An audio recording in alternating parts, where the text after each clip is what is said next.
The airport was bustling with people. We had our luggage checked, and now it's time to explore. On the plane, I was captivated by the city lights at night. Such a beautiful sight. We watched a movie on the flight, and it made the journey so much more enjoyable. Seeing the world map on the screen made me feel connected.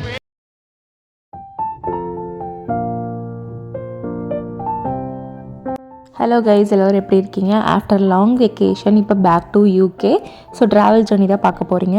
So எங்கள் வீட்டில் இருந்து பார்த்தீங்க அப்படின்னா ஒரு 7 hours travel வரும். Morning breakfast முடிச்சுட்டு கிளம்பிட்டோம். Thursday எங்களுக்கு நைட் தான் ஃப்ளைட்டு. நாங்கள் மார்னிங் கிளம்பிட்டோம். ஸோ ஈவினிங் ரீச் ஆகிட்டோம் அப்படின்னா நாங்கள் வந்து செக்இன் பண்ணிவிட்டு ஒரு 2 hours to 3 hours 2 hours தான் இருக்கும் மேக்ஸிமம் உள்ளே இருப்போம். ஏன்னா கேட் வந்து 1 hour முன்னாடியே ஓப்பன் பண்ணிடுவாங்க. லக்கேஜ்லாம் எடுத்துட்டோம். லக்கேஜ் பார்த்திங்க அப்படின்னா 25 kg + 7 kg ஈச். ஏன்னா வந்து பாப்பா வந்து இப்போ 3 years ஆயிடுச்சு. ஸோ அவளுக்குமே வந்து ஒரு ஃபுல் டிக்கெட் தான். அப்போ உங்களுக்கு பார்த்திங்க அப்படின்னா 325 kg வரும்.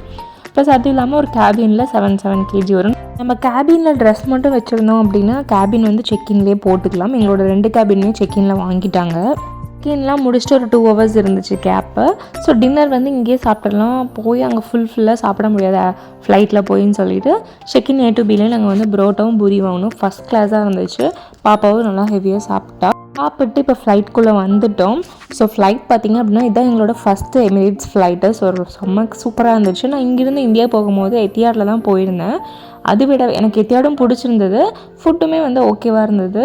அது விடவே எனக்கு இங்கே எமிரேட்ஸ் ஃப்ளைட் ரொம்ப பிடிச்சிருந்தது. அப்படி பார்க்கவே அப்படி ஃபஸ்ட் கிளாஸாக இருந்துச்சு எமிரேட் ஃப்ளைட்டை. ஸோ போய் எல்லாம் எங்கள் சீட்டில் உட்காந்துட்டு இனியா வந்து விண்டோ சீட் தான் வேணும்னு சொல்லிட்டு அதனால் அவளை விண்டோ சீட்டில் உட்கார வச்சுட்டு அவள் ஜாலியாக வந்து ஆக்டிவிட்டீஸ் பண்ணுறது அது பண்ணுறதுன்னு என்ஜாய் பண்ணிகிட்டு இருந்தா. ஒரு 1/2 hour தான் இருக்கும். அதுக்கப்புறம் நாங்கள் எல்லாருமே தூங்கிட்டோம். ஏன்னா 4 hours ஜேர்னி தான் துபாய்க்கு. டேக் ஆஃப் மட்டும் பார்த்துட்டு ஒரு 1/2 hour ஒரு எல்லாருமே நாங்கள் தூங்கிட்டோம் கரெக்டாக. ஏன்னா நைட் 9 o'clock தான் ஃப்ளைட்டு.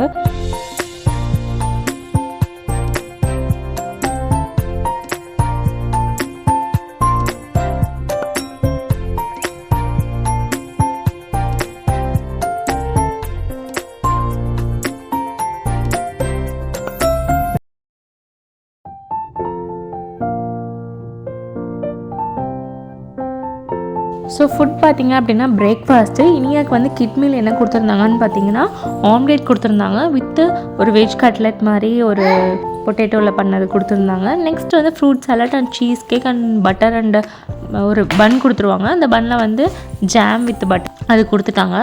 எல்லாமே சூப்பராக இருந்துச்சு. எனக்கு சீஸ் கேக் பிடிக்கல, இனியாவுமே சாப்பிடல. நெக்ஸ்ட்டு இனியா வந்து அந்த கட்லெட் மாதிரி இருந்த சூப்பராக சாப்பிட்டா பொட்டேட்டோனால. அப்புறம் கொஞ்சம் ஆம்லேட் சாப்பிட்டா. ஆம்லேட் வந்து நல்லா இருந்தது ஹாட்டாக இருக்கும் போது. சேம் எங்களுக்கும் அதான் கொடுத்துருந்தாங்க. அதுக்கு எனக்கு வந்து பன் நார்மல் ரவுண்ட் பன் பதில் ப்ரோசீன் கொடுத்துருந்தாங்க.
ஃப்ளைட் வந்து லேண்ட் ஆக போகுது இன்னொரு 1/2 hour.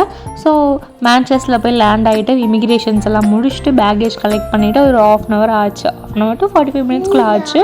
முடிச்சுட்டு நாங்கள் கேப் புக் பண்ணிட்டோம். வீட்டுக்கு பார்த்திங்கன்னா 45 minutes பேக்கேஜ்லாம் இருக்கனால ஸோ கேப்னால் கொஞ்சம் ஈஸியாக இருக்கும்னு சொல்லிட்டு புக் பண்ணிட்டோம். வீட்டுக்கு ஒரு 8:45 ரீச் ஆகிட்டோம்.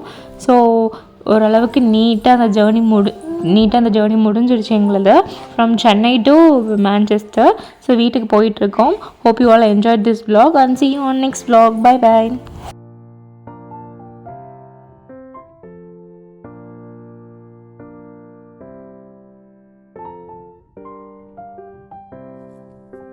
dinner, can I do that?